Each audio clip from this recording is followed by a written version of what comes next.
चलिए दोस्तों, जानते देश दुनिया की सिलेक्टेड काम की बहुत ही महत्वपूर्ण सिलेक्टेड खबरों को सिर्फ 10 मिनट में 50 बड़ी खबरों को। लेकिन वीडियो को आगे बढ़ने से पहले अगर आप लोगों ने हमारे चैनल को अब तक सब्सक्राइब नहीं किया तो सब्सक्राइब करके नीचे का बेल आइकन को जो प्रेस कीजिए। आवारा कुत्तों के मामले पर सुप्रीम कोर्ट ने आज अपना फैसला सुना दिया। सुप्रीम कोर्ट ने आदेश देते हुए कहा है कि शेल्टर होम से सभी कुत्तों को छोड़ा जाएगा। कोर्ट ने आदेश देते हुए कहा है कि हिंसक और बीमार कुत्ते शेल्टर होम में ही रहेंगे। कोर्ट ने इस संबंध में न केवल दिल्ली बल्कि अन्य राज्यों को भी नोटिस जारी किया है।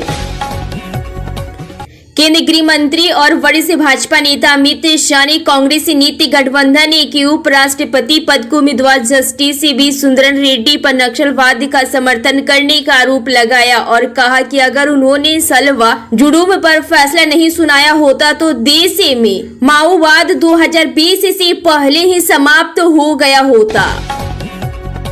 सुप्रीमो शरद पवार ने प्रेस कॉन्फ्रेंस की। इसी में उन्होंने अपने मुद्दों पर बात की, जिसमें उपराष्ट्रपति चुनाव केंद्र की सत्ता का दुरुपयोग, विपक्षी एकता और चुनाव आयोग की निष्कासिता जैसे विषयों पर विस्तार से अपनी बात रखी। इजरायली के रक्षा मंत्री इजराइल काट्ज ने गाजा सिटी में हमले का दायरा बढ़ाने की तैयारी के बीच शुक्रवार को चेतावनी दी कि अगर हमास उसी की सतर्क को स्वीकार नहीं करता तो इस शहर को तबाह किया जा सकता है। रक्षा मंत्री राजनाथ सिंह ने पाकिस्तान पर निशाना साधते हुए कहा है कि दोनों देशों को एक ही समय पर आजादी मिली। एक ही देश ने मेहनत, सही नीतियों और दूरदर्शिता से फरारी जैसी अर्थव्यवस्था बनाई, जबकि दूसरा देश अभी भी मलबे के डंपर जैसा है। राजनाथ सिंह ने पाकिस्तान के सेना प्रमुख जनरल असीम मुनीर के बयान का हवाला देते हुए यह बात कही। शरद पवार ने महाराष्ट्र की सीएम देवेंद्र फडणवीस से कहा कि वो उपराष्ट्रपति चुनाव के लिए एनडीए के उम्मीदवार और महाराष्ट्र के मौजूदा राज्यपाल सीपी राधाकृष्णन का समर्थन करने में असमर्थ है।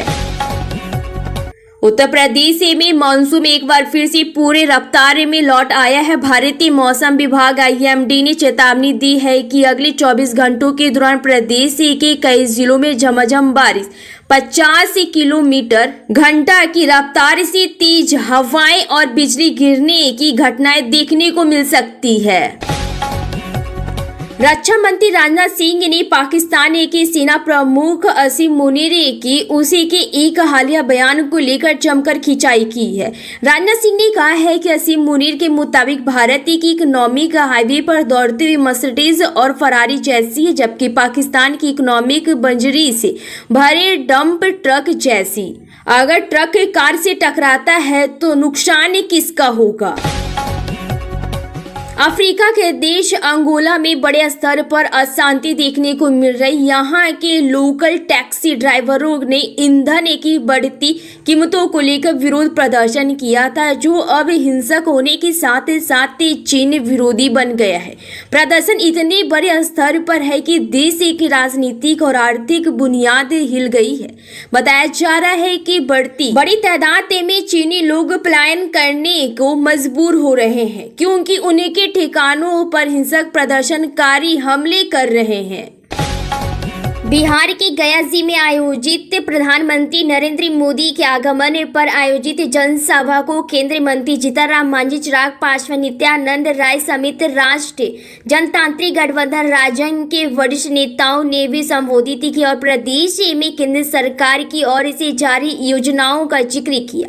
नेताओं ने लोगों से आगामी विधानसभा चुनाव में राजग के पक्ष में मतदान करने की अपील की। बिहार विधानसभा चुनाव से पहले प्रशांत किशोर लगातार पूरे प्रदेश का दौरा कर रहे हैं। चुनावी राजनीतिक कार्य से नेता बने पीके अपनी पार्टी जन स्वराज के लिए लोगों से समर्थन मांग रहे हैं। दिल्ली की मुख्यमंत्री रेखा गुप्ता ने जन सुनवाई के दौरान हुए हमले के 2 दिन बाद औपचारिक तौर पर कामकाज फिर शुरू करते हुए कहा कि वह कभी नहीं डरेगी, ना ही हारेगी और राष्ट्रीय राजधानी के अधिकारियों के लिए संघर्ष करती रहेगी।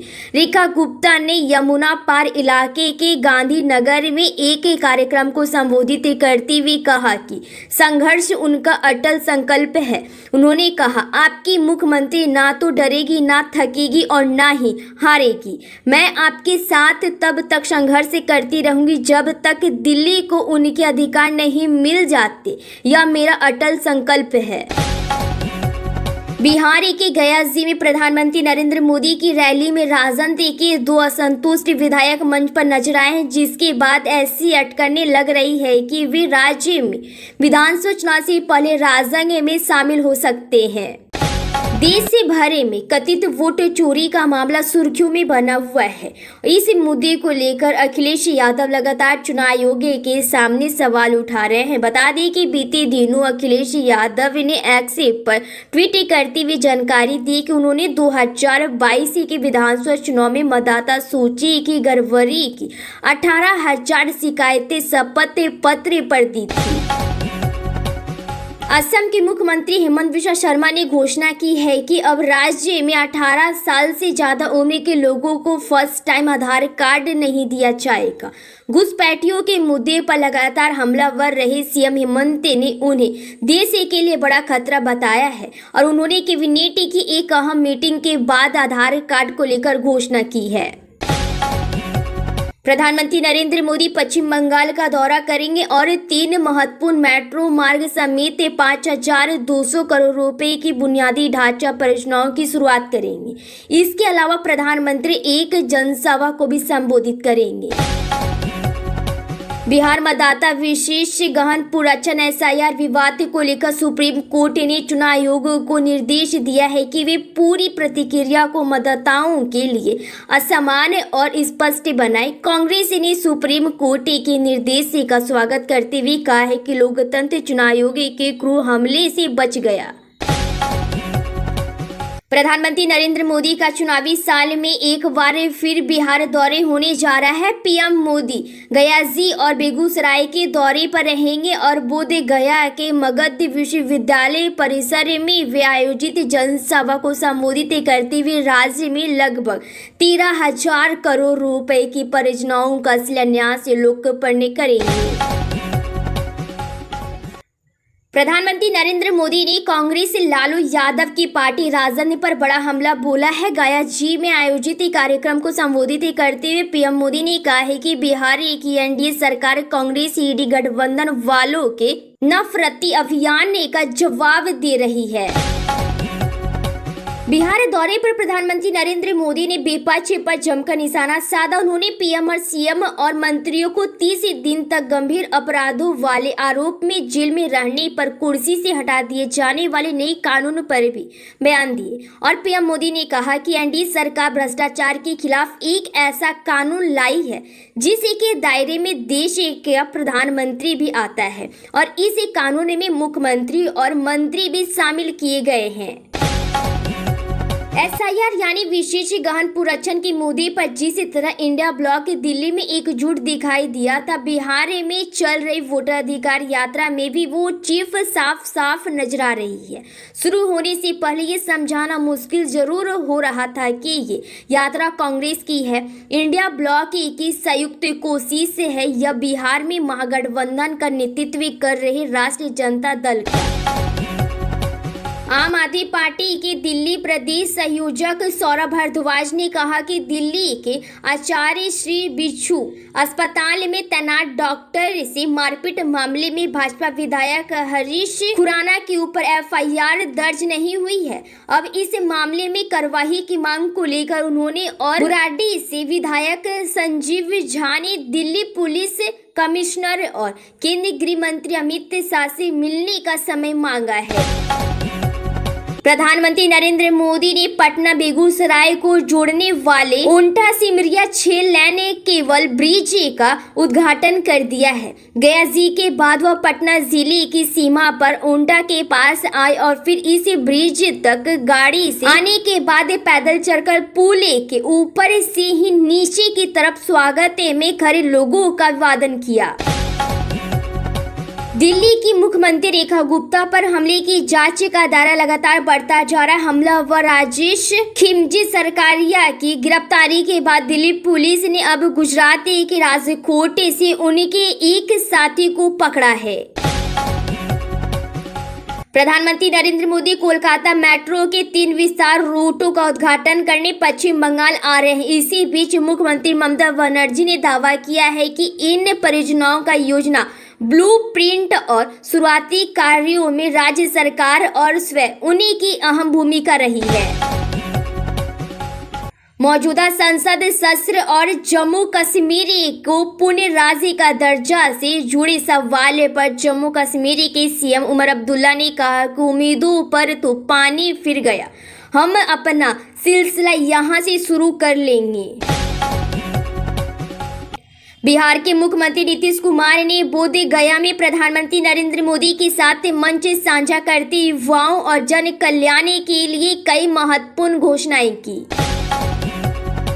राष्ट्रीय जनता दल आरजेडी के नेता तेजस्वी यादव इन दिनों बिहार विधानसभा चुनाव 2025 को लेकर काफी एक्टिव दिखाई दे रहे। इसी बीच वह कांग्रेस नेता राहुल गांधी के साथ वोट अधिकार यात्रा में लगातार सक्रिय दिखाई दे रहे हैं। प्रधानमंत्री नरेंद्र मोदी के कोलकाता आगमन से पहले तृणमूल कांग्रेस ने केंद्र सरकार और भाजपा पर तीखा हमला बोला है। पार्टी का कहना है कि जिन मेट्रो परियोजनाओं का उद्घाटन प्रधानमंत्री करने वाले हैं उनका शिलान्यास और मंजूरी मुख्यमंत्री ममता बनर्जी ने अपने रेल मंत्री कार्यालय 2009 से 2011 में दी थी। प्रधानमंत्री नरेंद्र मोदी द्वारा कोलकाता में 3 नए मार्गों पर मेट्रो सेवाओं का उद्घाटन से पहले मुख्यमंत्री ममता बनर्जी ने दावा किया है कि इन मेट्रो परियोजनाओं के लिए मैंने मुफ्त जमीन की व्यवस्था करवाने से पहले सड़कें बनवाई, विस्थापित लोगों के पुनर्वासी की व्यवस्था की और सभी बाधाओं को दूर किया। उत्तर प्रदेश के वाराणसी जिले से पितृपक्ष के समय जो लोग पिंडदान और तपने के लिए बिहार की गया जी जाना चाहते हैं उनके लिए एक खुशखबरी है। उत्तर प्रदेश के मुख्यमंत्री योगी आदित्यनाथ की सरकार वाराणसी से गया जी तक के लिए विशेष बस सेवा शुरू कर रही है।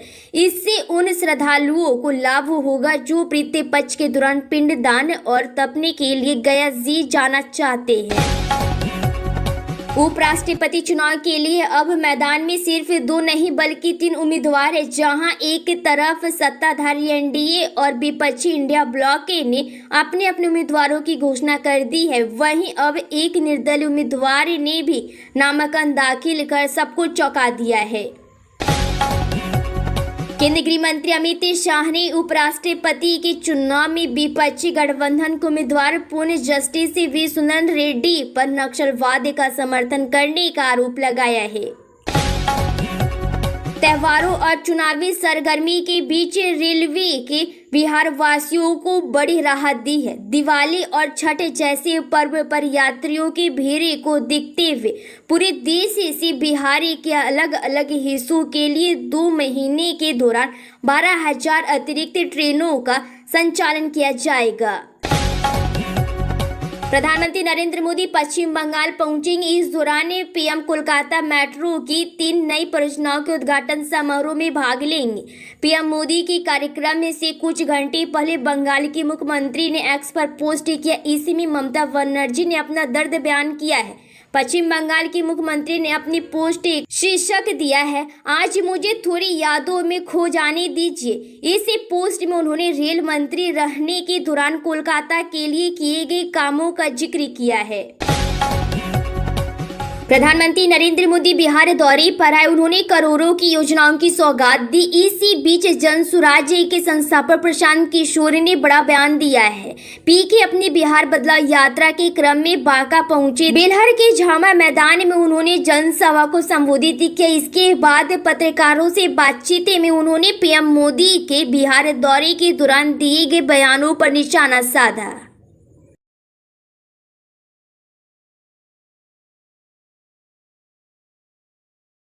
चलिए